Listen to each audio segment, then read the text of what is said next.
ॐ सहना भवतु सहनौ भुनक्तु सह वीर्यं करवावहै तेजस्विनावधीतमस्तु मा विद्विषावहै।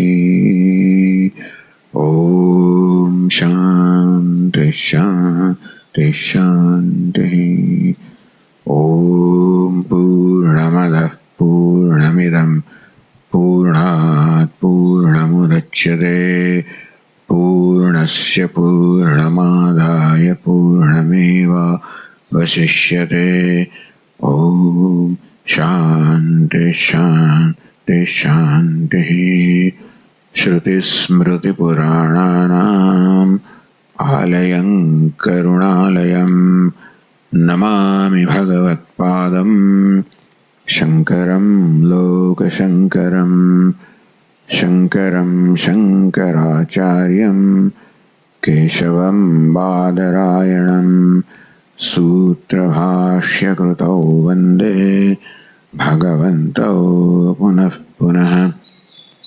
ईश्वरो गुरुरात्मेति मूर्तिभेदविभागिने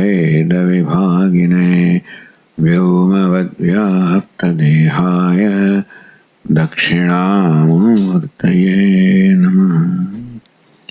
ॐ पार्थाय प्रतिबोधितां भगवता नारायणेन स्वयं व्यासेन ग्रथितां पुराणमुनिना मध्ये महाभारतम् अद्वैतामृतवर्षिणीं भगवतीम् अष्टादशाध्यायिनीम् अम्ब त्वामनुसन्दधामि भगवद्गीते भवद्वेषिणीम्।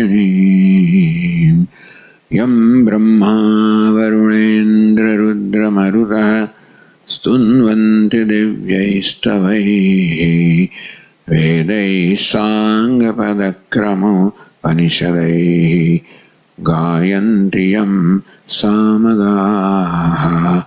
ध्यानावस्थिततद्गतेन मनसा पश्यन्ति यं योगिनः यस्यान्तन्न विदुःसुरासुरगणाः देवाय तस्मै नमः।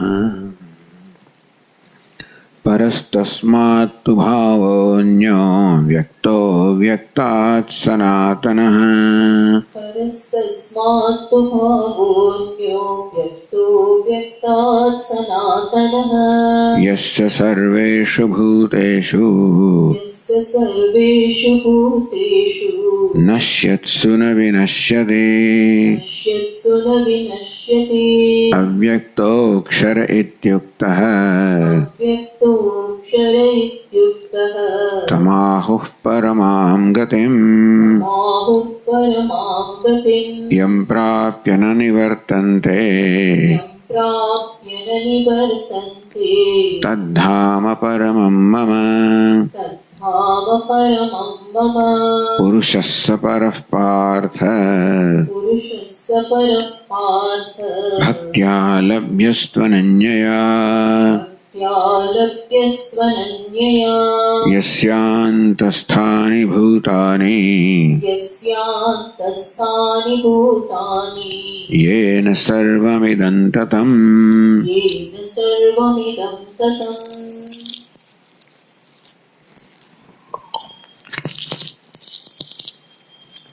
भगवान आगे कहेलु तत्ते पदं संग्रहेण प्रवक्ष्ये यदक्षरं वेदविदो वदन्ति विशन्ति यतयो वीतरागाः यदिच्छन्तो ब्रह्मचर्यं चरन्ति तत्ते पदं संग्रहेण प्रवक्ष्ये। यदक्षरं वेदविदो वदन्ति वेदविदः वेदना ज्ञाता महापुरुषो याज्ञवल्क्यादि जे अक्षर परमात्मा उपदेश करे છે અસ્થૂલમ અનણુ એ રીતે યદક્ષરમ વેદવેદો વદંતિ વિશંતિ યતયો વીતરાગાઃ વીતરાગ્યતિઓ જેનો આત્મતયા જ્ઞાન પ્રાપ્ત કરે પ્રવેશ કરે છે અર્થાત આત્મતયા જાણે છે. યદિચ્છન્તો બ્રહ્મચર્યમ ચરંતી જેના જ્ઞાનની ઈચ્છા કરીને મોટા મોટા મોક્ષો પણ બ્રહ્મચર્યનું આચરણ કરે છે. તત્તે પદમ સંગ્રહેણ પ્રવક્ષ્યે એ પદ છે હું તને સંક્ષેપમાં કહીશ. ટીકાકારે કહ્યું કે આ છે પરસ્તસ્માત ભાવન્યો 20મા શ્લોકમાં કહેવામાં આવ્યું કે પેલા અવ્યક્ત જે જગતનું કારણ છે, જે નૈમિત્તિક કારણ છે કે પ્રાથમિક કારણ છે, પ્રાકૃત એવા કરતા એના કરતા પણ જે પર છે, સનાતન છે, જે પરમભાવ છે, પરમાત્મા છે, જે સર્વભૂતો નાશ પામે ત્યારે અવિનાશી છે, એ પેલું પદ છે. અવ્યક્તો ક્ષરિત્યુક્ત તમાહો પરમામ ગતિમ, જેને વ્યક્ત કહેવામાં આવ્યું, અક્ષર કહેવામાં આવ્યો એને જ પરમ ગતિ કહેવામાં આવી છે. સા કાષ્ઠા સા પરાગતિ યમ પ્રાપ્ય ન નિવર્તન્તે તદ્ધામ પરમમ મમ, જેને પ્રાપ્ત કરીને મહાપુરુષો સંસારમાં પાછા નથી ફરતા. એટલે આ બધું નિર્વિશેષ પરમાત્માનું વર્ણન છે. એટલે 8મા અધ્યાયની અંદર બધી વસ્તુ પ્રાપ્ત થાય છે. અક્ષર બ્રહ્મયોગ કહેવામાં આવ્યો તો અક્ષરમ બ્રહ્મ પરમમ, જે પરમ બ્રહ્મ છે, અક્ષર છે, પરમ અક્ષર છે, તો એને આપણે જે મુખ્ય વિષય માનીએ તો એનું નિરૂપણ આ શ્લોકોમાં છે.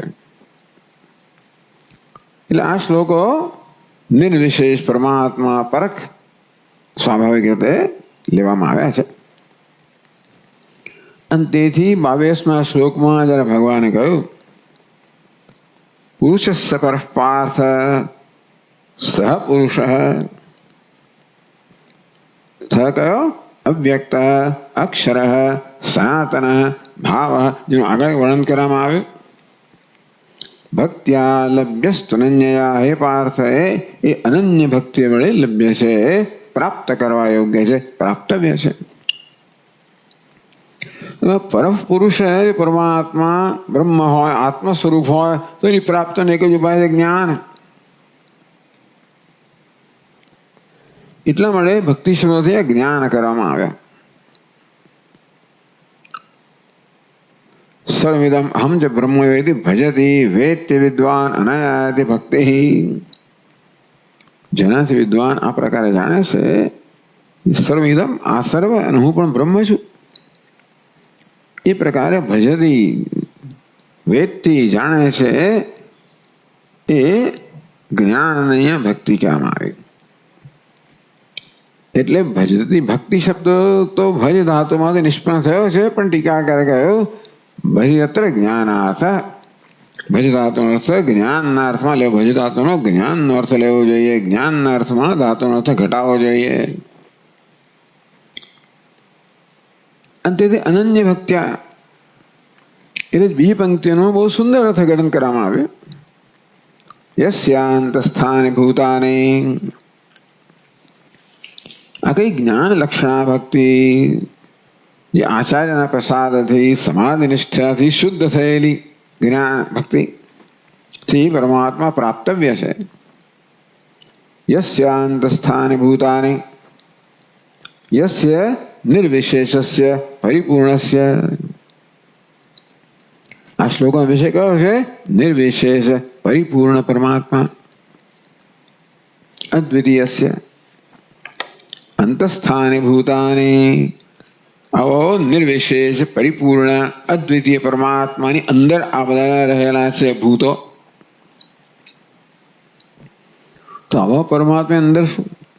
અનંતરમ અબાહ્યમ અપરમ અનપરમ, એ અંદર કાંઈ નથી, બહાર કાંઈ નથી, એ બધાથી ખ્યાલ એની અંદર. એટલે શું? એટલે સુંદર દૃષ્ટાંત આપ્યું. દર્પણે નગરમ એવા, જેમ દર્પણમાં પેલું નગર દેખાય તેવી રીતે જાણે કે પરમાત્મામાં જગત ભાસે છે. વાસ્તવમાં દર્પણમાં નગર છે જ નહીં, માત્ર ભાસે છે. એટલા જ માટે દર્પણ ગ્રાહની દૃષ્ટિ આપણે માત્ર દર્પણ પર જ આપણે દૃષ્ટિને કેન્દ્રિત કરીએ તો પછી એ નગર ભાસતો નથી, માત્ર દર્પણ જ ભાસે છે.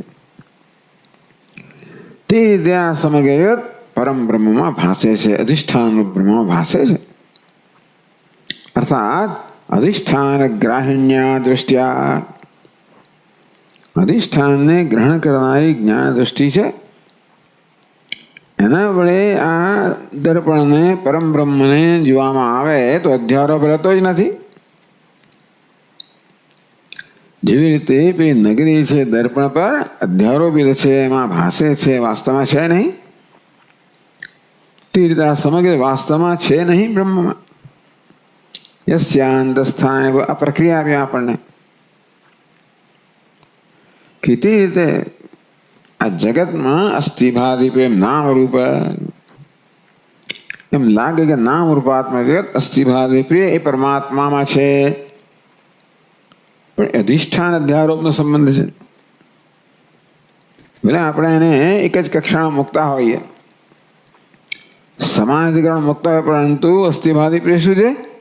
અધિષ્ઠાન છે. નામરૂપ શું છે? અધ્યારોપ છે.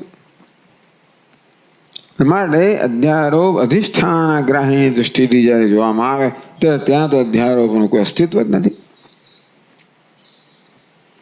જ્ઞાન દ્રષ્ટ્યા અધિષ્ઠાન ગ્રાહિણ્ય પરિશીલ્યમાને,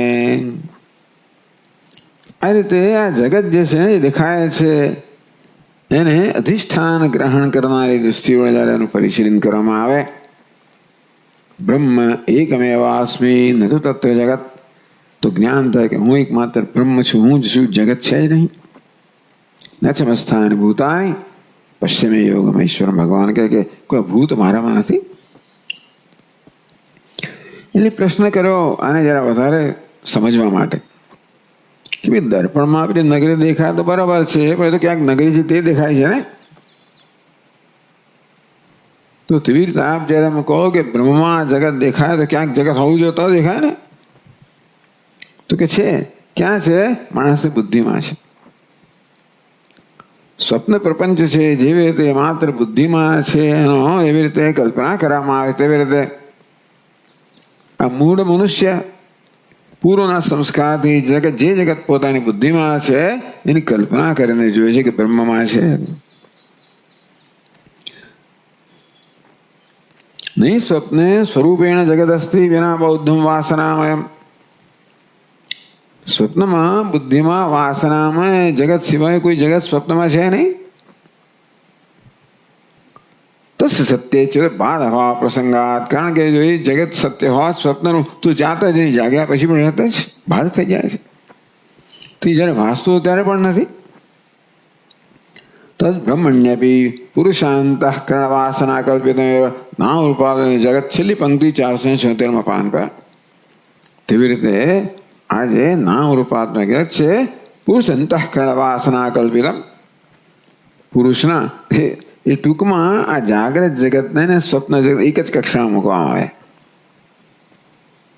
તો સ્વપ્ન જગત તો પુરુષની વાસનાથી કલ્પિત છે જ. જાગ્રત જગત કેવું મહાન નથી જુદું, એ પણ પુરુષની વાસનાથી કલ્પિત છે. કારણ કે જ્યારે પુરુષની વાસના ત્યારે જગત છે, નથી ત્યારે જગત નથી. અને એ ન તો વસ્તુ અસ્તી, આ જગત પણ વાસ્તવિકતા નથી. જગત સત્ય તો ક્યારે નિષેધ થતો જ નહીં.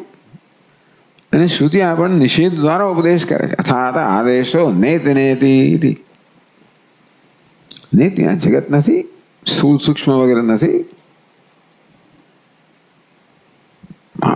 સત અસત, સત્ય ત્યચ્ચ, મુહૂર્તમ છે અમુહૂર્તમ છે, આ કશું જ નથી. ક્યારે નથી? જ્યારે અધિષ્ઠાન ગ્રાહીણી દૃષ્ટિમાં નથી. એ આદેશ દ્વારા કહેવામાં આવે છે કે તું જ્યારે નજર કરસ, જરા સૂક્ષ્મતાથી જો તો જગત નિવૃત્ત થઈ જશે. શું રહેશે ત્યાં? માત્ર અધિષ્ઠાન જ રહેશે, અહમ રૂપે. આરોપિત જગત નિષિદ્ધ બ્રહ્મ અધિગમયથી, શ્રુતિ પણ આરોપિત જગતનો નિષેધ કરીને બ્રહ્મનું આપણે જ્ઞાન આપે છે.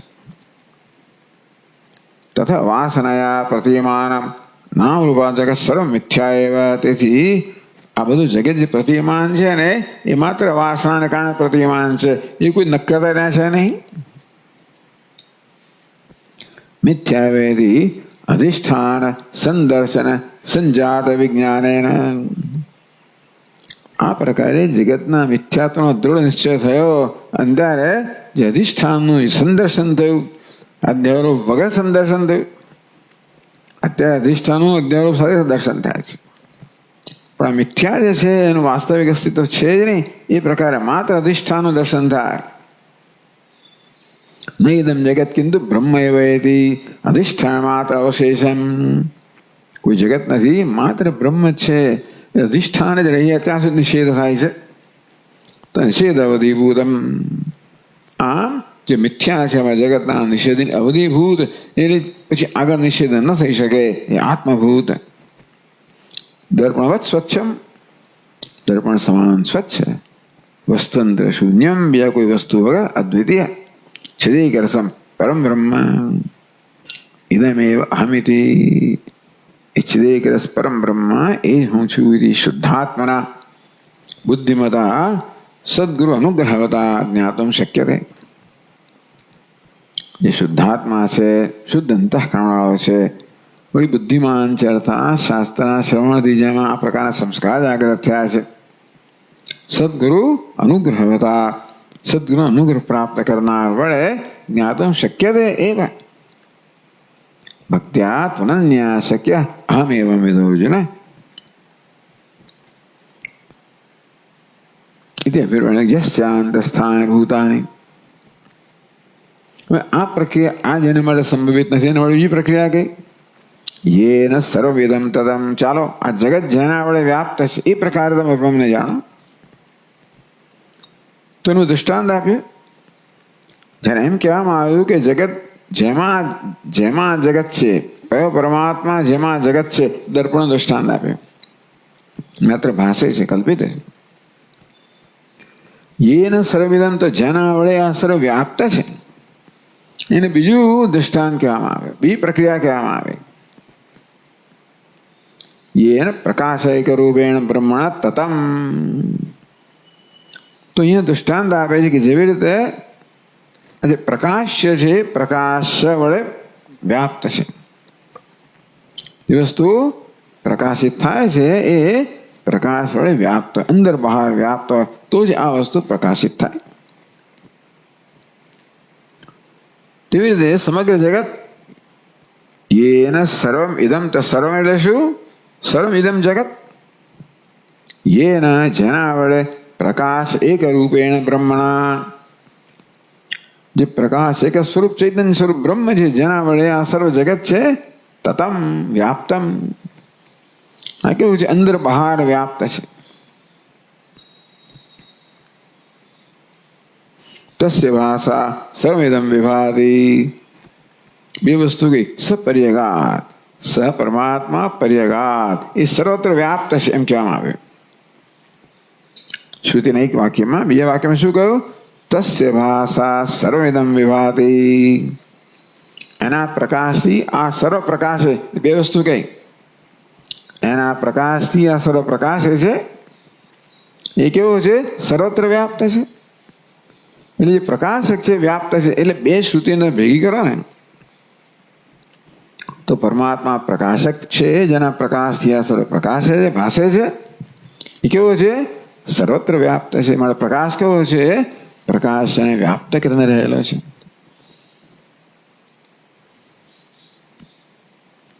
તતઃ પ્રકાશસ્ય પ્રકાશ વ્યતિરેકેણ પૃથક સ્વરૂપ ભાવાત. એટલે જરા પ્રકાશ્યને જોવા જઈએ ને, જે પ્રકાશિત થયું છે ને એને ખરે સમજીએ ને તો આ પ્રકાશ જ છે. પ્રકાશ જ આ રૂપમાં ભાસી રહ્યો છે. આમાં બધા રંગ છે. જે નિરંગ પ્રકાશમાં બધા રંગ છે ને એ આ બધા ભિન્ન ભિન્ન રંગ એ પ્રકાશ જ ભાસી રહ્યો છે ને. એ બ્રહ્મ જે ચૈતન્ય છે, પ્રકાશ, એ જ આ બધા નામ રૂપાત્મક ભાસી રહ્યું છે ને એ રીતે વ્યાપ્ત કરી રહ્યો છે. પ્રકાશસ્ય પ્રકાશ વ્યતિરેકેણ પૃથક સ્વરૂપ અભાવાદ જે પ્રકાશ્ય છે, પ્રકાશિત છે, એ પ્રકાશથી એનું સ્વરૂપ વ્યતિરિક્ત નથી. ટૂંકમાં આનું કોઈ સ્વતંત્ર અસ્તિત્વ નથી. આ સ્વતંત્ર ભાસતું પણ નથી. પ્રકાશને કારણે ભાસે છે. પ્રકાશને કારણે છે, પ્રકાશ જ આ રૂપે ભાસે છે. તેમ પ્રકાશક ચૈતન્ય પરમાત્મા જ આ રૂપે ભાસી રહ્યો છે.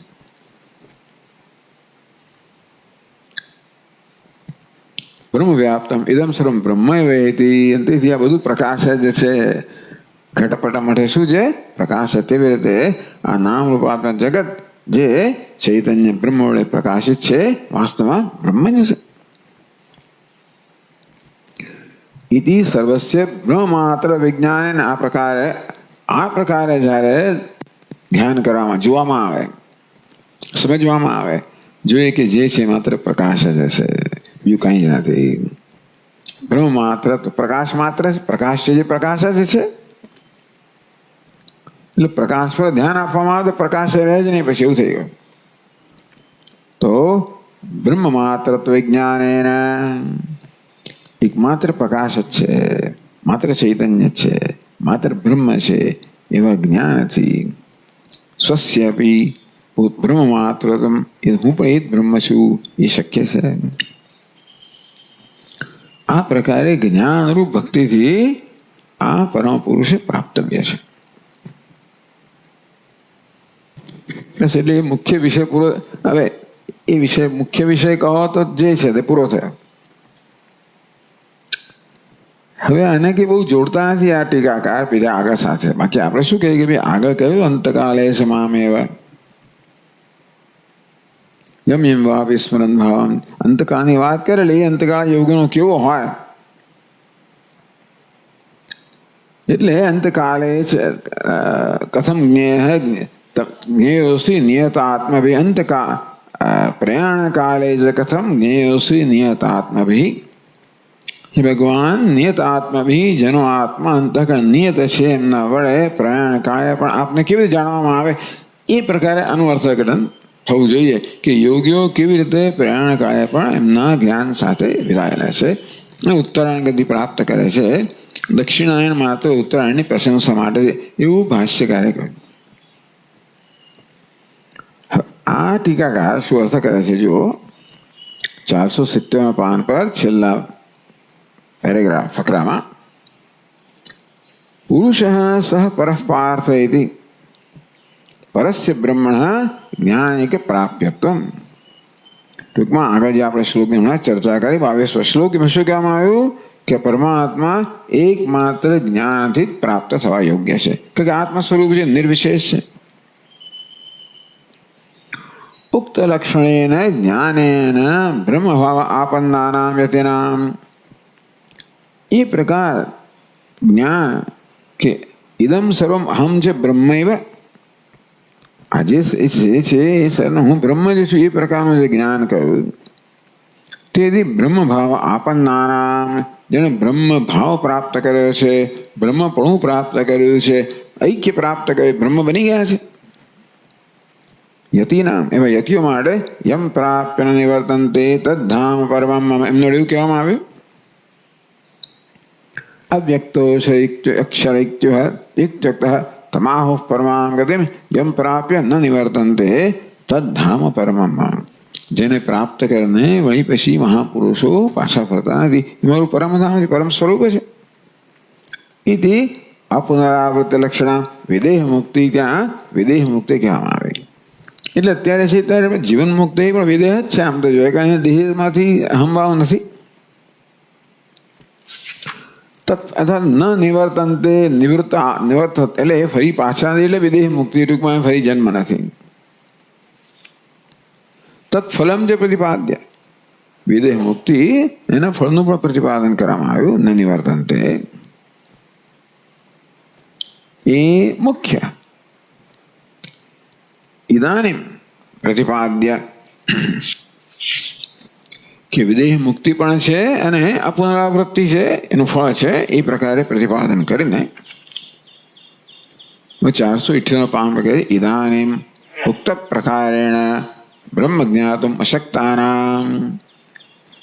આ પ્રકારે બ્રહ્મને આત્મતયા જાણવું જેના માટે સંભવ નથી, જે સક્ષમ નથી, એના માટે સંપૂર્ણ રીતે નિષેધ થવો જોઈએ, સંપૂર્ણ ત્યાગ થવો જોઈએ, પૂર્ણ અસંગતા જોઈએ.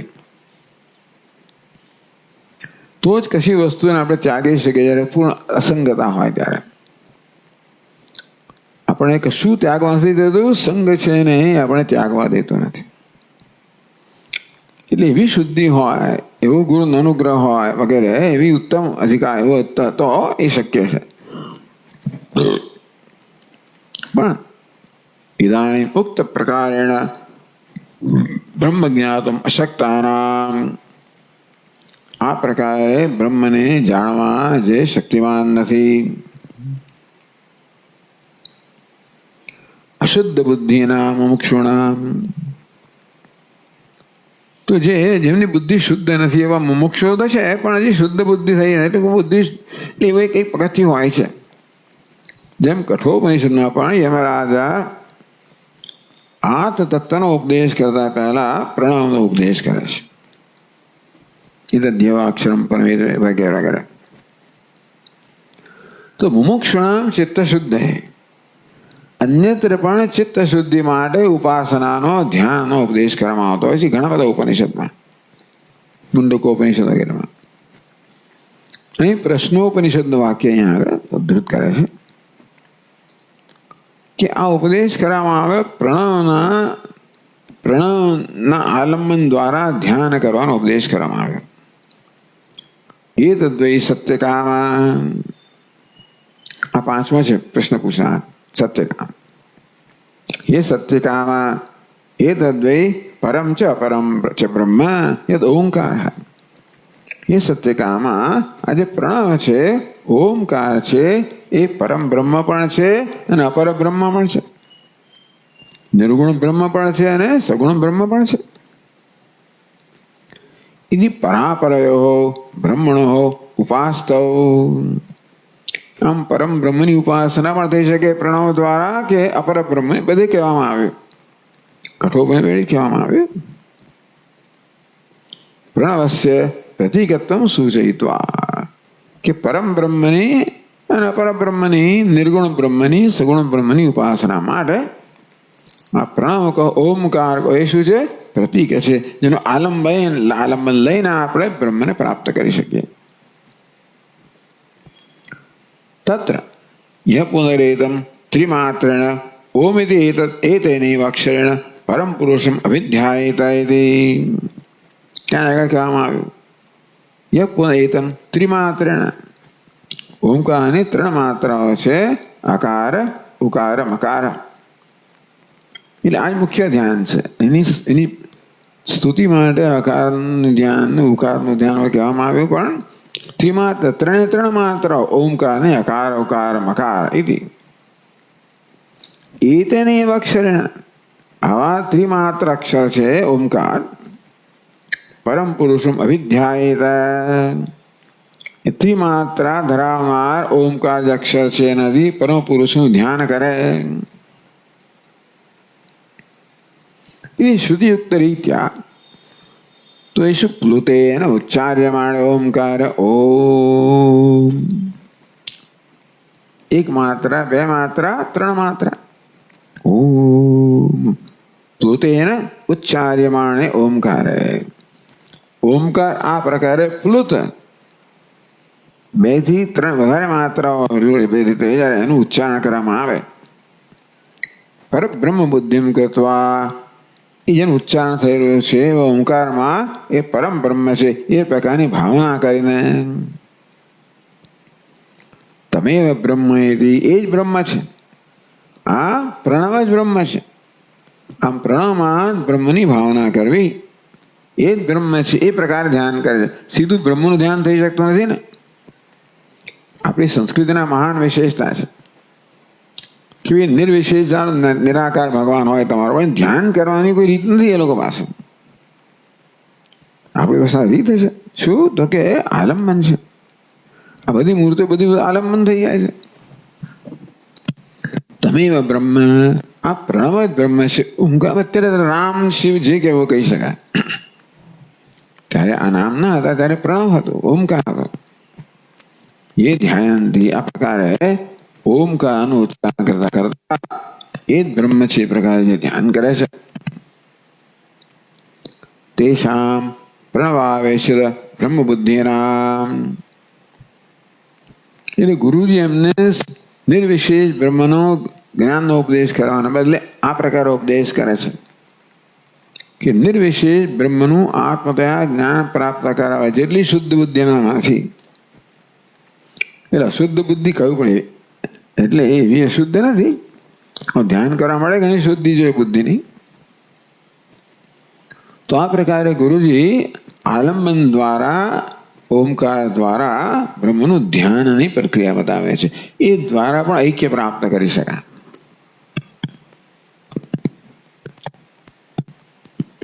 પ્રણવાવેશ બ્રહ્મ બુદ્ધિના. આ પ્રકારે ધ્યાન કરતા કરતા એની બુદ્ધિ પ્રણવાકાર થઈ ગઈ છે.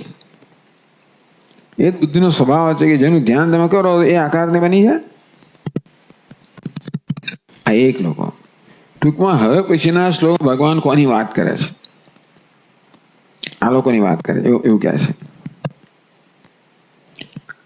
એટલે બધા હવે કારણ કે 8મો અધ્યાય છે એ બધા ઉપનિષદમાં જે ઉપાસના છે ઉપાસનાનો નિચોડ કહી શકાય. તો આ પ્રકારે આ પ્રશ્નોપનિષદમાં અન્ય ઉપનિષદમાં પ્રણ ઉપાસના કહેવામાં આવી. પછી છાંદોગ્યો કહ્યું અન્ય શામ છે, બીજા પણ ઉપાસકો છે. એટલે પ્રણવ સિવાય પણ બીજી તો ઉપાસના કરનારાઓ છે. તપશ્રદ્ધેય હિ ઉપવસંતિ અરણ્ય ઇત્યાદિ. ટૂંકમાં તપશ્ચર્યા અને શ્રદ્ધા સહી જે લોકો અરણ્યમાં ઉપાસના કરનારા છે. એટલે આરણ્યક વિભાગ છે બધી ઉપાસનાઓનો વિભાગ છે. અને જે વાનપ્રસ્થ છે અરણ્યમાં નિવાસ કરતા એના માટે જો કહી શકાય. કર્મકાંડમાં જે બધી કર્મકાંડ છે કર્મ છે જે યજ્ઞ યાગાદી છે ગૃહસ્થ માટે છે. અને આરણ્યક વિભાગમાં જે ઉપાસનાઓ છે વાનપ્રસ્થ માટે છે. અને ઉપનિષદમાં જે બ્રહ્મ છે સંન્યાસી માટે છે. એ પ્રકારે આપણે સામાન્ય રીતે કહી શકાય. તપશ્રદ્ધેય હિ ઉપવસંતિ અરણ્ય ઇત્યાદિ શ્રુત્યુક્ત સગુણ ઉપાસના. તો ત્યાં સગુણ ઉપાસના કહી ટૂંકમાં બ્રહ્મ પર કોઈ ગુણનો આરોપ કરે ને એ પ્રકારે ઉપાસના કરવામાં આવે. ક્રમેણ વિધિ મુક્તિ પ્રાપ્સ્યમાનાનામ. પેલા બ્રહ્મ પ્રાપ્ત કરે બ્રહ્મલોકને પ્રાપ્ત કરે અને ત્યાર પછી વિદેહ મુક્તિ પ્રાપ્ત કરે. તો અહીં જ્ઞાન થાય તો સદ્ય અહીં જ મુક્તિ થઈ જાય. પણ ઉપાસના દ્વારા એવી ઉપાસના કરી હોય કે તમે એટલું તાદાત્મ્ય પ્રાપ્ત કર્યું પ્રણવ સાથે બ્રહ્મ સાથે કે બ્રહ્મલોકને પ્રાપ્ત કરો તો પછી જ્યારે બ્રહ્મલોકનું પણ લય થશે ત્યારે સાથે બધાનો મોક્ષ થઈ જશે. અથવા એમ કહેવાય કે બ્રહ્માજીનો ઉપદેશ પ્રાપ્ત થશે વગેરે. ક્રમેણ વિધિ મુક્તિ પ્રાપ્સ્યમાનાનામ સંન્યાસયોગવતામ ન કર્મણા ન પ્રજયા ધનેન ત્યાગેનૈકે અમૃતત્વમાનસુ પરેણાકમ નિહિતમ ગુહાયામ વિભ્રાજ્યતે તતો વિશન્તિ વેદાંત વિજ્ઞાન સુનિશ્ચિતાર્થાઃ સંન્યાસયોગાત યતઃ સત્વશુદ્ધાઃ તે બ્રહ્મલોકેષુ પરાંતકારે. એનો અર્થ બે જ કરવા પણ આ અર્થ કરીએ તો સંન્યાસયોગવતામ પ્રયાણ કાલે પ્રાપ્ત. આ પ્રકારે જેમણે આવો યોગ કર્યો છે ધ્યાન કર્યું છે એમનું પ્રેરણ કાળ જણાવે કે આમ ઉપાસકો સગુણ બ્રહ્મની ઉપાસના કરવા દ્વારા સગુણ બ્રહ્મમાં તાદાત્મ્ય પ્રાપ્ત કર્યું છે એમનું પ્રેરણ કાળ આવે. તેસામ કા ગતિ. એટલે આને સ્વતંત્ર રીતે જ એમણે જોડ્યું છે, આગળ સાથે જોડ્યું નથી. એ જે આકાંક્ષા એવી આકાંક્ષા થાય તો શું? તદ ઇત્થમ વિદુ ये च इमे अरण्ये श्रद्धा तपि उपासते. तो એની આખી ગતિનું છંદોગ્ય વિસ્તારથી લંબાણથી વર્ણન કરવામાં આવ્યું. તદ્દે ઇત્થમ વિદુઃ. અહીંયા વિદુઃ એટલે જાણે છે, અર્થાત આ પ્રકારે જેમણે સાક્ષાત્કાર કર્યો છે ઉપાસના દ્વારા ये चेमे अरण्ये श्रद्धा तपेदि उपासते अरण्यમાં બધી શ્રદ્ધા અને તપશ્ચર્યાનો અર્થ આશ્રમ વિહિત કર્મ કરવામાં આવે. ઉપાસતે એટલે બ્રહ્મ હિરણ્ય ગર્ભની વિદ્યાનું સગુણ બ્રહ્મની વિદ્યાનું સેવન કરવામાં આવ્યું. કે જેવું સંન્યાસી નથી ને એટલે વાનપ્રસ્થ હોય તો આશ્રમ વિહિત કર્મ તો કરવાના એને તપશ્ચર્યા કહેવામાં આવે. ઉપાસતે તે અર્ચિસમ અભિસમ હવે એનું પ્રયાણ કાલે શું થાય, એનું જીવન શું થાય? અર્ચિસમ અભિસંભવંતે તો અર્ચિસ એટલે કે શું કહેવાય જ્વાળા એને પ્રાપ્ત થાય છે. એ દેવતાને પ્રાપ્ત થાય. આમ તો જ્વાળા કહેવાય પણ આ તો અહીં કહે છે કે અર્ચિસ કોનું નામ છે? એ અભિમાની દેવતાનું નામ છે, એને પ્રાપ્ત થાય. અર્ચિષ અહ એ દેવતાને પ્રાપ્ત થાય. એ થયા પછી દિવસના દેવતાને પ્રાપ્ત થાય. અને આપૂર્યમાણ પક્ષમ દિવસના દેવતા પછી શુક્લ પક્ષના દેવતાને પ્રાપ્ત થાય. આપૂર્યમાણ પક્ષાદ્યાન ચ મૃદંગેરી માસા શુક્લ પક્ષના દેવતાને પ્રાપ્ત કર્યા પછી એ ઉત્તરાયણ દેવતાને પ્રાપ્ત કરે. 6 મહિના ઉત્તરમાં જાય છે સૂર્ય તે. હવે દક્ષિણમાં શરૂ થઈ ગયો. દક્ષિણાયન શરૂ થયાથી 22 જૂનથી. તાન માસેભ્ય સંવત્સરમ ઉત્તરાયણ પછી ઉત્તરાયણ દેવતા પાસેથી સંવત્સરના દેવતા પાસે જાય. સંવત્સરા આદિત્યમ સંવત્સર પછી આદિત્ય દેવતા પાસે જાય. આદિત્ય ચંદ્રમા સ્થાન ઊંચું છે. આદિત્ય પછી ચંદ્રમા છે એ દેવતાને પ્રાપ્ત થાય. ચંદ્રમા વિદ્યુતમ ચંદ્રમા પાસેથી વિદ્યુત દેવતાને પ્રાપ્ત થાય. ત્યારે તત્પુરુષ અમાનવ એક અમાનવ પુરુષ આવે છે. સહિતાન બ્રહ્મ ગમયતિ એ બધા ઉપાસકો છે એને બ્રહ્મલોકમાં લઈ જાય છે. એસ દેવયાન પંથા આ દેવયાન માર્ગ છે. આ પ્રકાર ઉપનિષદમાં દેવયાન માર્ગનું વર્ણન કરવામાં આવ્યું. ઉત્તરાયણ માર્ગનું વર્ણન કરવામાં આવ્યું. આ બધા જે વર્ણન કરાય તો જાણે કાળના દેવતા હોય, દિવસ હોય, શુક્લ પક્ષ હોય, માસ હોય કે પછી ઉત્તરાયણ હોય, સંવત્સર હોય, એ કાળ નહીં સમજવા, એ કાળ અભિમાની દેવતા સમજવા. એટલે આ દેવતાને આપ્યો, એ દેવતા ભાઈ પેલાને આપે, એ ભાઈ પેલાને એમ કરતા કરતા, કારણ કે આ માણસ મર્યો રાત તો શું થાય, તો એને જાળવી રાખે. દિવસ આવે ત્યારે પેલા દેવતાને આપે.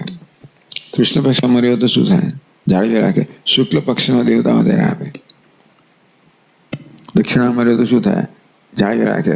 ઉત્તરાયણ આવે ત્યારે આવું તો ઉલટું પણ થાય.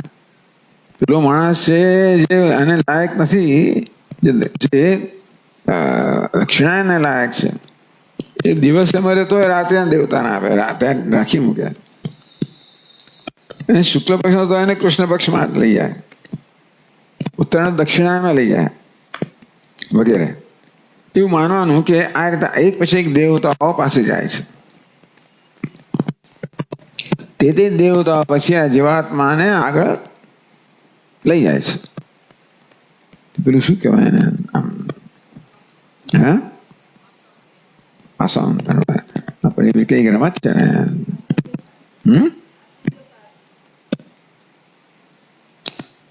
તો આ પ્રકારે એ છે દેવયાન પંથા. આ દેવયાન માર્ગ છે. પેલું આપણે તો પેલું ખોખો રમે ને, ખોખો આમ કરે જાય, પેલો કરે પેલો જાય, પેલો કરે પેલો જાય, એવું એક વસ્તુ નહીં યાદ આવે. ઘણી બધી વસ્તુઓ હશે.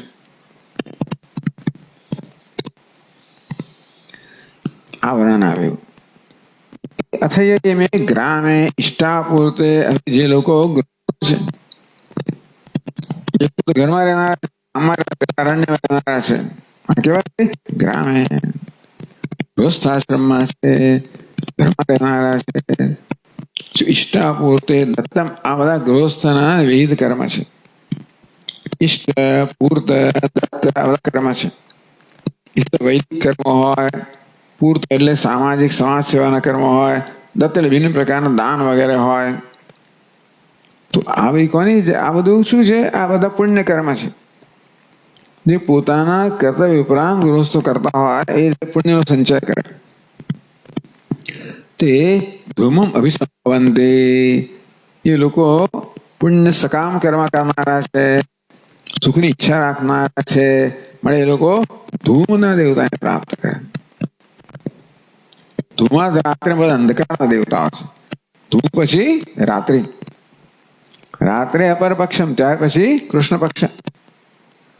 અપર પક્ષાન યાન ષડ દક્ષિણાયતિ, ટૂંકમાં જ બીજી દક્ષિણાયન નહીં, તે સંવત્સર પ્રાપ્ત પછી સંવત્સર કહેવામાં આવે. સંવત્સર તો પછી આગળ લઈ જાય છે બ્રહ્મલોકમાં, એટલે આ દક્ષિણા બી સંવત્સર ના જાય.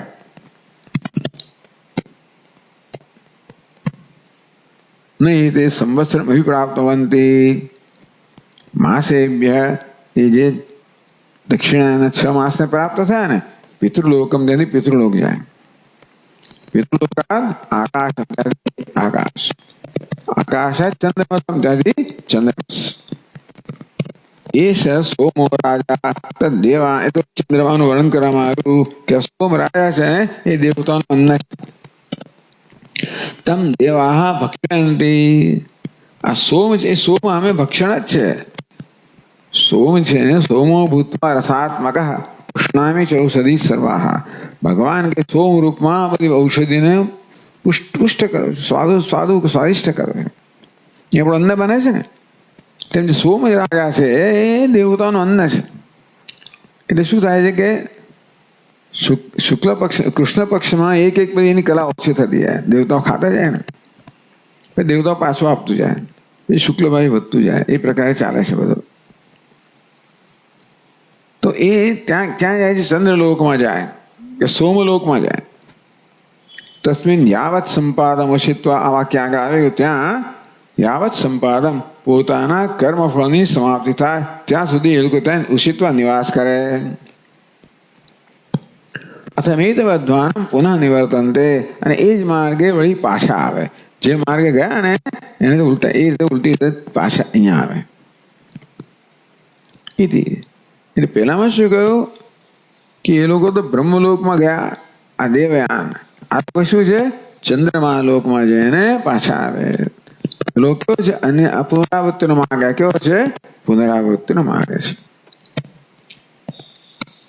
ઇતિ શુત્યુક્તેન ઉત્તરાયણ બ્રહ્મ પ્રાપ્તિ. તો પેલું ઉત્તરાયણ માર્ગ છે શ્રુતિમાં કહેવામાં આવ્યો, એમાં બ્રહ્મલોકની પ્રાપ્તિ અને પછી ક્રમે બ્રહ્મની પ્રાપ્તિ. આ પુનરાવૃત્તિ લક્ષણ, ત્યાં એને પાછા નથી ફરવાનું સંસારમાં. ભલે તમારી તરત મુક્તિ ના થાય, ક્રમથી મુક્તિ થાય, પણ સંસારમાં પાછા નથી ફરવાનું. ઇતિ બોધયિતુ ઉત્તરાયણ, ટૂંકમાં એ બોધ માટે ભગવાન પોતે ઉત્તરાયણ જે છે એનું અહીંયા સંક્ષેપમાં વર્ણન કરે છે, જેનું વિસ્તારથી વર્ણન ઉપનિષદમાં કરવામાં. થોડાક ફેરફારો સાથે બૃહદારણ્યક પ્રાપ્ત થાય છે. તો વ્યાવૃત્ત્યર્થ, અને એની વ્યાવૃત્તિ કરવા માટે, એટલે કે એને બકાત રાખવા માટે. યુગ ઇત્થમ કર્મિણામ કર્મફલમ, પેલા ઉપાસકો છે એની આ ગતિ છે જે સકામ કર્મ કરનારા છે, અને બીજી ગતિ છે કઈ? પેલી દક્ષિણાયનની ગતિ. તો ઉત્તરાયણની ગતિને જુદું પાડવા માટે દક્ષિણાયન ગતિનો પણ અહીંયા નિરૂપણ કરવામાં આવે છે. ઇત્થમ કર્મિણામ કર્મફલમ, જે સકામ કર્મ કરનારા છે એનું આ પ્રકારનું કર્મફળ છે. એની સૂચનાર્થમ, એ સૂચન કરવા માટે. ચ દક્ષિણાયનમ અપી, અને દક્ષિણાયનનો પણ ભગવાને આગળ વર્ણન કરે છે. એથી માર્ગદ્વય, આ પ્રકારે 2 માર્ગ છે, ઉત્તરાયણ માર્ગ અને દક્ષિણાયન માર્ગ. ઉત્તરાયણ માર્ગ ઉપાસકો માટે, જે પ્રાપ્ત કરીને જે બ્રહ્મલોકને પ્રાપ્ત કરાવે, એનાથી પાછા નથી ફરવાનું. દક્ષિણાયન માર્ગ એ કર્મીઓ માટે છે, સત્કર્મ કર્યા છે, એ લોકો ચંદ્રલોકને પ્રાપ્ત કરે, સુખ ભોગવે અને પાછા ફરે. આ પ્રકારના 2 માર્ગ, દેવયાન અને પિતૃયાન, દેવતાનો માર્ગ અને પિતૃઓનો માર્ગ.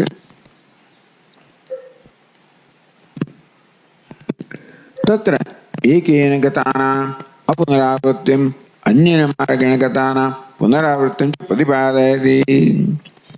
આ વાત જે ઉપનિષદમાં કહેવામાં આવી એ જ ભગવાન અહીંયા પ્રતિપાદન કરે છે કે એક માર્ગ ઉત્તરાયણ માર્ગ દ્વારા પુનરાવૃત્તિ છે, જો દક્ષિણાયન માર્ગ દ્વારા પુનરાવૃત્તિ છે, પ્રકારે ભગવાન પ્રતિપાદન કરે છે. તો 23મા શ્લોકમાં કહે યત્ર કાલે ત્વનાવૃત્તિમ આવૃત્તિમ ચૈવ યોગિનઃ પ્રયાતાયાન્તિ તમ કાલમ વક્ષ્યામિ ભરતર્ષભ.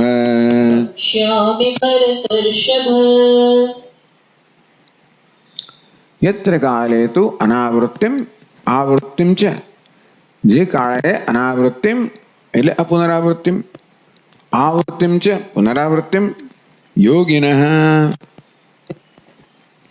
જે યોગીઓ જે કાળે એટલે કે જે કાળ અભિમાની દેવતાઓના માર્ગ જઈને પુનરાવૃત્તિ પ્રાપ્ત કરે છે, બીજા યોગીઓ પુનરાવૃત્તિ પ્રાપ્ત કરે છે.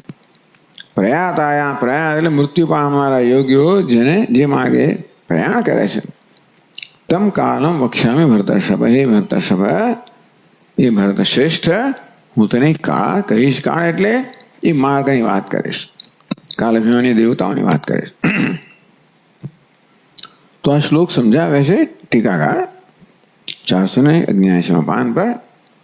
તો ભગવાન યત્ર કાલે તો અનાવૃત્તિમ આવૃત્તિમ ચ યોગિનઃ, યોગિનઃ શબ્દ એક વાર વપરાયો છે ને, એટલે કોઈ વ્યાકરણની પ્રક્રિયાથી કહે છે કે યોગિના એટલે યોગિના યોગિના એવું સમજવાનું સમજાવ્યું છે. જસી સર્વપ્રાણામ એક શેષે કૃતે યોગિની રૂપ સિદ્ધિ, એટલે પ્રથમ વ્યક્તિનું બહુવચનાંત છે ને એ જસ પ્રત્યાંતનું સમાસ રૂપ છે. એટલે યોગીનો અર્થ શું કે યોગિનઃ યોગિનઃ એવું અહીંયા કહેવામાં આવે. ભગવાન જ્યારે યોગિનઃ શબ્દ પ્રયોગ કરે છે ત્યારે યોગિનઃ યોગિનઃ એ પ્રકારે સમજવાનું, એનું પુનરાવર્તન કરવાનું. એટલે બે પ્રકારના યોગીની વાત ભગવાન કરે છે ટૂંકમાં. ચાલો, એટલે એ પ્રકારે પોતાની વિદ્વત્તા પણ બતાવે છે. યોગીના એટલે યોગીને બે પ્રકારના યોગીઓ, તત્ર એકેન યોગિનેતિ પદેન સંન્યાસ. એક યોગીને એ પેલી જે પ્રણવની ઉપાસના કહેવામાં આવે સંન્યાસીઓ માટે છે. એ પછી જે આરણ્ય કહી લે ઉપાસના અરણ્ય માર્ગ માટે છે.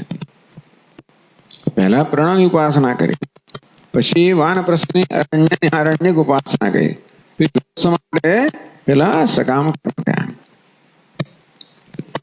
એ એક યોગી નથી સંન્યાસને ઉચ્ચંતે, અથવા પેલા ઉપાસકો પણ ખરા જેની વાત કરવામાં આવી. એ દ્વિતીય કર્મિણ, બીજા યોગીના શબ્દથી કર્મિણ કામ કર્મ કરનારા.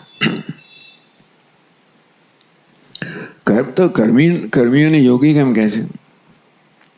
કર્મિણામ કર્મફલ સંન્યાસ યોગાત ગૌણ વૃત્ત્યા યોગિત્વમ. છે તો કર્મ કરનારા, યોગી નથી, સંન્યાસી નથી, અથવા યોગી પણ નથી. છતાં હવે અહીં પાછા કે કર્મફલ સંન્યાસ યોગાત એવું કહે છે. એટલું કોઈ નિષ્કામ કર્મ કરનારા જેવું થઈ ગયું. તો ચાલો કર્મફલ સંન્યાસ યોગાત ગૌણ વૃત્ત્યા યોગિત્વમ. બાકી કર્મયોગીને આપણે મુખ્ય ગૌણ અથવા સંન્યાસી કહીએ. આ તો સકામ કર્મ કરનારા છે, માટે પુણ્ય પ્રાપ્ત કરીને પુણ્યનો ક્ષય થતા પાછા આવે. ચાલો જે વાત કરો, એવું લાંબુ ચોડું કરો ને તો પછી એ બધી વસ્તુ થાય. મારે એક એક વસ્તુને તમે ચોણી ચીકણું કરો ને અને ત્યાર પછી સંન્યાસી પછવાડા રહી ગયા પાછા. એટલે પેલું એ તપસ્વી ઉપવસંદી અરણ્ય એમ કરે ને એ દ્વારા તો સંન્યાસીઓને કહ્યા, પછી વાનપ્રસ્થોને પણ કહ્યા. ચાલો કઈ વાંધો નહીં. યોગીને ઉભય વિદાહ એવું કહ્યું હોત તો સીધું થઈ ગયું હોત. ચાલો, એટલે યોગીને ઉભય વિદાહ. હવે શ્લોક યત્ર કાલે યસ્મિન કાલે પ્રયાતા મૃતા સંત, જે કાળે પ્રયાણ કરે મૃત્યુ પામે, સ્વયં અનાવૃત્તિમ આવૃત્તિમ ચ યાન્તિ. યોગીઓ જે કાળે મૃત્યુ પામે ને अनावृत्तिने प्राप्त करे कि आवृत्तिने प्राप्त करे? तम कालम वक्ष्यामि, એ કાળ હું તને કહીશ, એ તું સાંભળ. હવે વળી પાછું થોડું વધારે છોડીને ચીકણું કરે છે, કહે છે આગળ યોગી નહેતી ઉભય વિધાના, પોતે જ પ્રશ્ન ઉભા કરી કરીને પછી એનું આવું સમજ આપે છે. ચાલો કઈ નહીં, એટલે આપણને વધારે વિગતો પ્રાપ્ત થાય છે. યોગી નહેતી ઉભય વિધાનામ યોગીનામ સામાન્યને એકત્ર મૃતાનામ, યોગી નામ યોગીઓ કહેવામાં આવે ને, સામાન્યને એકત્ર મૃતાનામ, તો એક જ સમયે મરી ગયા યોગીઓ બે પ્રકારના. એટલે પેલો ઉત્તરાયણ પેલો મર્યો દિવસે, ધારો કે એક જ સમયે બંને પ્રકારના. એક કયા યોગી છે પુનરાવૃત્તિ, બે કયા છે પુનરાવૃત્તિ પામનારા. એટલે એકત્ર મૃતાનામ અપુનરાવૃત્તિ, અન્યત્ર મૃતાનામ તો પુનરાવૃત્તિ. એક જ કાળે અહીં મરેલો યોગીને પુનરાવૃત્તિ, અને બીજે મરેલા યોગીની અન્ય કાળમાં, તો એક કાળમાં મરેલા પુનરાવૃત્તિ ચાલો, અને બીજા કાળે મરેલાની પુનરાવૃત્તિ એમ માનો. ఇది અનિયમેન પરલોક પ્રાપ્તમ સત્યામ. એટલે એક કાળમાં મરેલાની પુનરાવૃત્તિ, બીજામાં મરેલાની પુનરાવૃત્તિ, એ કોની? શું માત્ર કાળ જ મહત્વ? એટલે અનિયમેન પરલોક પ્રાપ્તમ સત્યામ. તો પછી માત્ર કાળથી જ નક્કી થાય કે માણસે કઈ ગતિ થશે? તો કે ઉભયેષામ સ યથા કામો ભવતિ તત્કર્તુર્ભવતિ, યત્કર્તુર્ભવતિ તત્કર્મ કુરુતે, યત્કર્મ કુરુતે તદભિસંપદ્યતે ઇત્યાદિ શ્રુતિબલાત. તો કઈ ગતિ પ્રાપ્ત થાય? જે પ્રકારની આપણે કામના, યત સ યથા કામો ભવતિ, આ માણસ જે પ્રકારની કામનાવાળો બને, તત્કર્તુર્ભવતિ, એ પ્રકારનો નિશ્ચય કરે. શું થાય છે કે મનમાં કામના જન્મે તો એ કામના પૂરી કરવા માટે કર્મ કરવું પડે. તો આ કામના પૂરી કરવા માટે હું આ કર્મ કરીશ, એ પ્રકારનો સંકલ્પ એને ક્રતુ કહેવામાં આવે. તત્કર્તુર્ભવતિ એટલે કામનાને પૂરી કરવા માટે જે યથાયોગ્ય કર્મ છે, કર્મ કરવાના સંકલ્પ વાળો બને. યત કર્તુર્ભવતિ તત્કર્મ કુરુતે, તો જે કર્મ કરવાનો સંકલ્પ કર્યો એ કર્મ કરે. તદભિસંપદ્યતે, એ કર્મના પરિણામે એનું ફળ પ્રાપ્ત થાય. જે ક્રતુ કર્યો ને મારે આ જોઈએ છે, એ માટે આ કર્મ કરું છું, અને તો એ વસ્તુને પ્રાપ્ત થાય. એટલા માટે કર્મ કરતા કે પહેલા આવી રીતે સંકલ્પ કરવામાં આવતો હોય છે કે જે પ્રકારનો સંકલ્પ કર્યો હોય એ પ્રકારનું કર્મ થાય અને એ પ્રકારનું ફળ પ્રાપ્ત થાય. ઇત્યાદિ શ્રુતિ બલાદ. તો કે આ શ્રુતિ એમ કહે છે કે બધાને સરખું ફળ ના મળે. શું માત્ર કાળ જ નક્કી કરે કે એને શું ફળ મળશે? ક્રિયાભેદાત ફલભેદ ન્યાય છે. કર્મ જુદું હોય તો ફળ પણ જુદું હોય, ફળ કર્મ પ્રમાણે હોય. એટલે ન્યાય છે નિયતમ અને વિભાગમ દર્શાયતી કે નહીં. ભલે ભગવાન કે કયા કાળે, પણ આ રીતે સમજવાની પાછળ કે કયા પ્રકારનો સંકલ્પ કરેલો છે, કયા પ્રકારનું કર્મ કર્યું છે, એ પ્રકારે કર્મનો ફળ પ્રાપ્ત થાય છે. એટલે નિયત કહેવામાં આવે, નિયમ પ્રમાણે કહેવામાં આવ્યું. તો 24મા શ્લોકમાં કહે છે અગ્નિર્જ્યોતિરઃ શુક્લઃ ષण्मासा उत्तरायणम् तत्र प्रयाता गच्छन्ति ब्रह्म ब्रह्मविदो जनाः.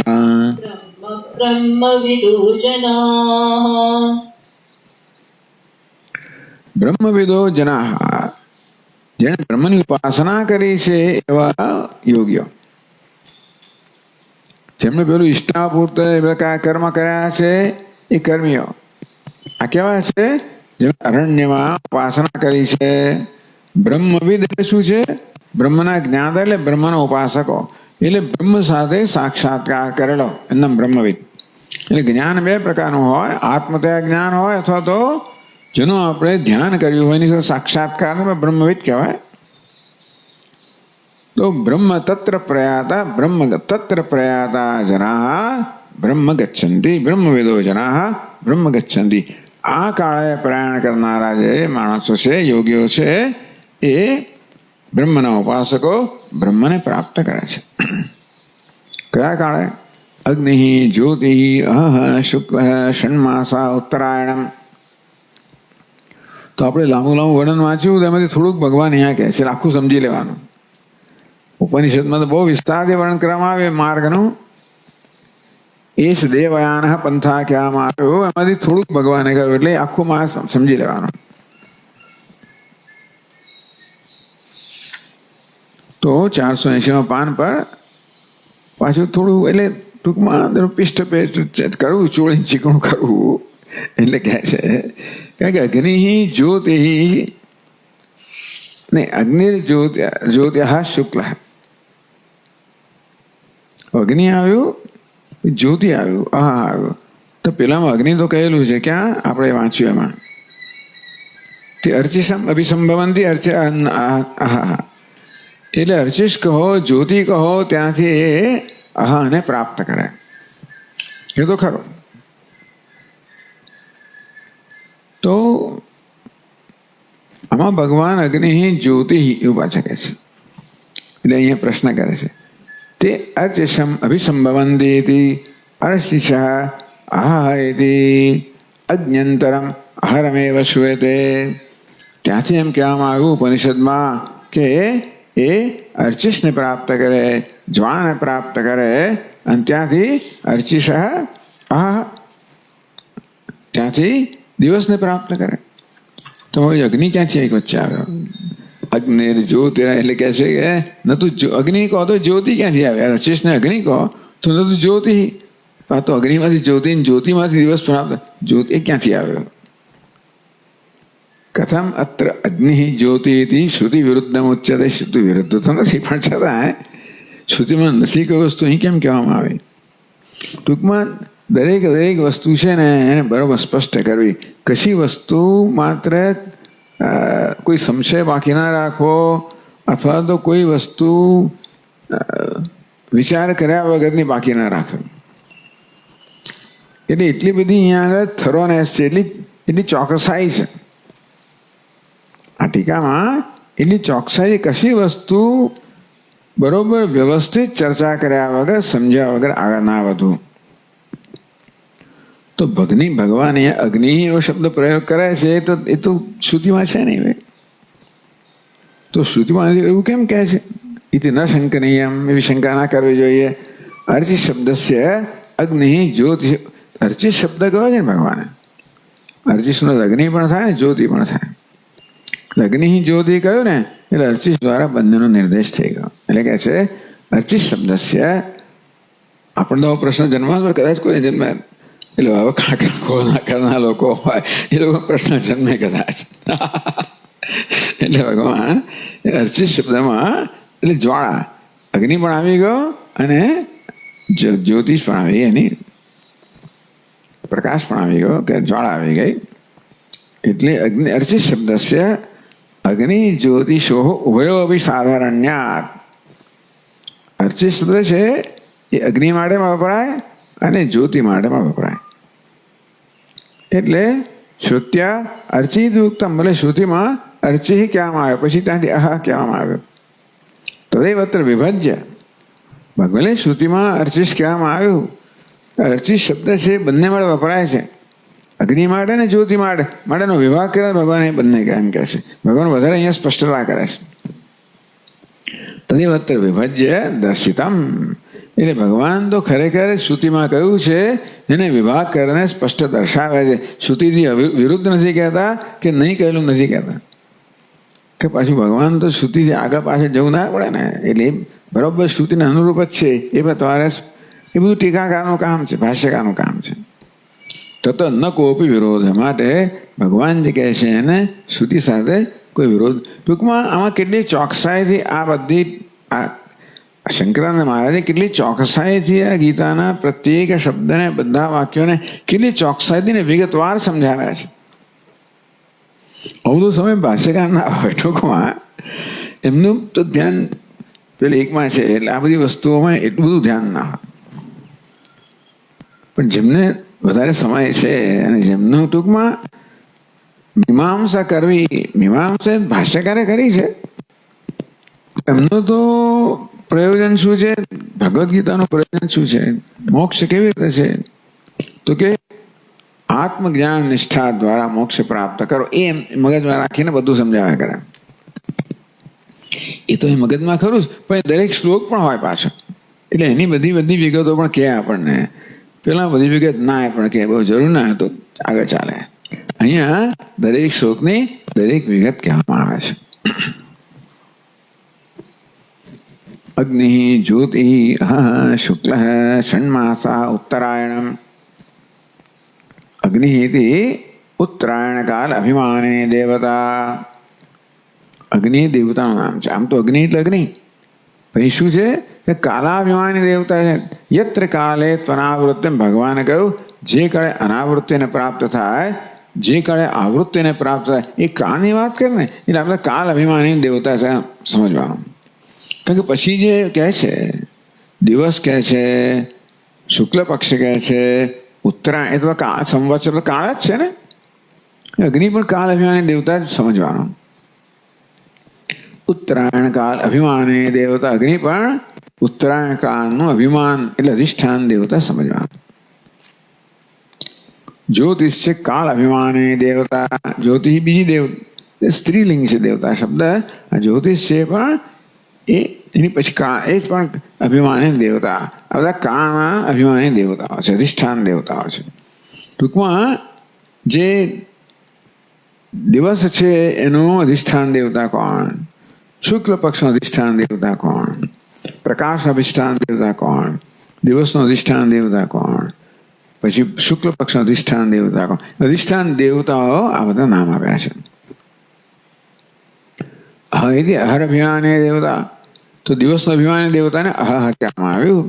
શુક્લ પક્ષ અભિમાની દેવતા, શુક્લ પક્ષ અભિમાની દેવતાને શુક્લ કહેવામાં. માત્ર પક્ષ જ નહીં, માત્ર સમય નહીં, દેવતા. દેવતા તો કામ કરે ને, ચૈતન હોય ને તો આને અહીંથી ત્યાં પહોંચાડે, ત્યાં પહોંચાડે. બાકી નયો કાળ તો ના પહોંચાડી શકે. ષણમાસ અભિમાની દેવતા, અભિમાની દેવતા ષણમાસ, એ ઉત્તરાયણ જે છે એની અભિમાની દેવતા ષણમાસ. એટલે પછી બાકીનું સમજી લેવાનું. સંવત્સરાદિના ઉપલક્ષણ એ પછી જે બધું લાંબુ વર્ણન કરવામાં આવ્યું તે સંવત્સરમાં જાય, ત્યાંથી અહીં જાય, અને પછી વિદ્યુતમાં ચંદ્રમામાં જાય, આદિત્યમાં જાય, ચંદ્રમામાં જાય, વિદ્યુતમાં જાય, વગેરે વગેરે, એ બધું સમજી લેવાનું. ઉપલક્ષણ શેને મળે છે? એક અંશ કહેવામાં આવ્યો હોય તો સમગ્ર છે એનો અહીંયા નિર્દેશ થયો. સંવત્સરાદિના ઉપલક્ષણ એ થતા, એટલે ત્યાં ઉપનિષદમાં જે વિસ્તારથી કહેવામાં આવ્યું એ બધું અહીં સમજી લેવાનું. યત્ર પ્રયાતા ગચ્છતિ બ્રહ્મવિદો જનાઃ. યત્ર એ શ્લોકનો શબ્દ છે. ઉત્તરાયણ કાલે અજ્ઞાદય કાલાભિમાનિનો ભૂત્વા તિષ્ઠન્તિ. તત્ર જે ઉત્તરાયણ કાળે જે આ બધા દેવતાઓ રહેલા છે, એ સમય એવો છે કે અગ્નિ, જ્યોતિ, શુક્લ, ષણમાસ, આ બધા દેવતાઓ તિષ્ઠન્તિ. તો કાલ અભિમાની, કાલના અભિમાની કહો કે કાલના અધિષ્ઠાન દેવતા જે રહેલા છે,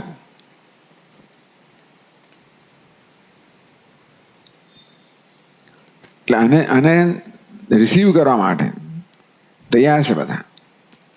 તત્ર તસ્મિન ઉત્તરાયણે, તો ઉત્તરાયણ કાળમાં બધા દેવતાઓ છે એ ત્યાં આગળ ઉપસ્થિત છે એનું સ્વાગત કરવા માટે અને આગળ પહોંચાડવા માટે. તો તત્ર તસ્મિન ઉત્તરાયણ એટલે યત્ર ગયો ને, એટલે તત્ર પણ આપણે કહેવું પડે પાછા. તત્ર પ્રયાતા ગચ્છતિ, યત્ર કહ્યું, તત્ર કહ્યું શ્લોકમાં, એટલે યત્ર પણ કહેવામાં આવ્યું. તો તત્ર એટલે તસ્મિન ઉત્તરાયણે प्रयाताः मृताः सन्तः ब्रह्मविदः ब्रह्मविदो जनाः ब्रह्मविद એટલે બ્રહ્મને જાણનારા એટલે બ્રહ્મ ઉપાસ્યત્વેને વિદુઃ બ્રહ્મ ઉપાસ્યત્વેને વિદુઃ જે બ્રહ્મને જાણે છે ઉપાસ્ય વિષય રૂપે જાણે છે આત્મતયા અને ઉપાસ્ય વિષયતા જેમણે બ્રહ્મનો સાક્ષાત્કાર કર્યો છે તે બ્રહ્મવિદઃ બ્રહ્મ ઉપાસકાઃ યોગિનઃ ત્યારે ભગવાન બ્રહ્મ શબ્દનો પ્રયોગ કરે બ્રહ્મનો ઉપાસક જે યોગીઓ છે એની વાત કરી ઉક્ત ક્રમેણ બ્રહ્મ ગચ્છન્તિ પ્રાપ્નવન્તિ ન સાક્ષાત એ લોકો બ્રહ્મ પ્રાપ્ત ગચ્છન્તિ એ બ્રહ્મને પ્રાપ્ત કરે છે એ બ્રહ્મનો તો પરમ બ્રહ્મ કરીએ તો ક્રમથી પ્રાપ્ત કરે છે અહીંથી ત્યાં કરતા કરતા કરતા કરતા છેવટે ક્રમથી પ્રાપ્ત કરે અરે બ્રહ્મલોક પણ આવી ક્રમથી પ્રાપ્ત કરે ન સાક્ષાત એકદમ નહીં स तेजसी सूर्ये संपन्न है उक्त्वा अनन्तरं परात् परं पुरुषमीक्षते इति ब्रह्म प्राप्त अंतरालम श्रावयति तेजसी सूर्य સાથે એક થઈ ગયો સંપન્ન થયો એકતા પ્રાપ્ત કરી સૂર્ય સાથે ત્યાર પછી પરાત પરમ પુરુષમીક્ષતે એ પરાત પર પુરુષ છે ને એનું દર્શન કરે છે તો સૂર્ય સાથે તાદાત્મ્ય પ્રાપ્ત કર્યા પછી એટલે વચ્ચે એક અંતરાળ કાળ કહેવામાં આવ્યો यदि ब्रह्म प्राप्त है परात परम पुरुषमीक्षते એટલે બ્રહ્મને પ્રાપ્ત કરે છે એની પહેલા અંતરાલમ શ્રાવયતિ શ્રુતિ અંતર છે સૂર્યની સાથે એની સાથે વગેરે પ્રત્યેક દેવતા સાથે તાદાત્મ્ય પ્રાપ્ત કરતા કરતા કરતા છેવટે બ્રહ્મને પ્રાપ્ત કરે તો કહ્યું સ તેજસી સૂર્ય સંપન્ના એવું કહેવામાં આવે શ્રુતિમાં સૂર્ય એટલે અજ્ઞાદિના વિપલક્ષણ ટૂંકમાં અગ્નિ જ્યોતિ અહ શુક્લ આ બધા પ્રત્યેક દેવતા સાથે બધા તેજસ્વી દેવતાઓ છે ને પહેલા તાદાત્મ્ય પ્રાપ્ત કરે પછી આગળ જાય ત્યાં તાદાત્મ્ય પ્રાપ્ત કરી આગળ જાય એમ કરતા કરતા કરતા જાય એટલે સાક્ષાત તરત નથી જતા આ પ્રકારે ક્રમથી જાય છે તતઃ ઉક્ત ક્રમેણ એવ યોગિન બ્રહ્મ પ્રાપ્તવંતિ ટૂંકમાં આ યોગીઓ જે છે બ્રહ્મની ઉપાસના કરનારા છે એ આ ક્રમથી પ્રાપ્ત કરે છે સીધી સીધું પ્રાપ્ત નથી કરતા એવું અહીંયા કહેવામાં આવ્યું ચાલો આપણે અહીંયા રોકાઈશું ઓમ પૂર્ણમદઃ પૂર્ણમિદં પૂર્ણાત પૂર્ણમુદચ્યતે પૂર્ણસ્ય પૂર્ણમાદાય પૂર્ણમેવાવશિષ્યતે ઓમ શાંતિ શાંતિ શાંતિ શંકરં શંકરાચાર્યં કેશવં બાદરાયણં सूत्रभाष्यकृतौ वन्दे भगवन्तौ पुनः पुनः ईश्वरो गुरुरात्मेति मूर्तिभेदविभागिने व्योमवद्व्याप्तदेहाय दक्षिणामूर्तये नमः ॐ शान्ति शान्ति शान्तिः हरिः ॐ श्री गुरुभ्यो नमः हरि ओम।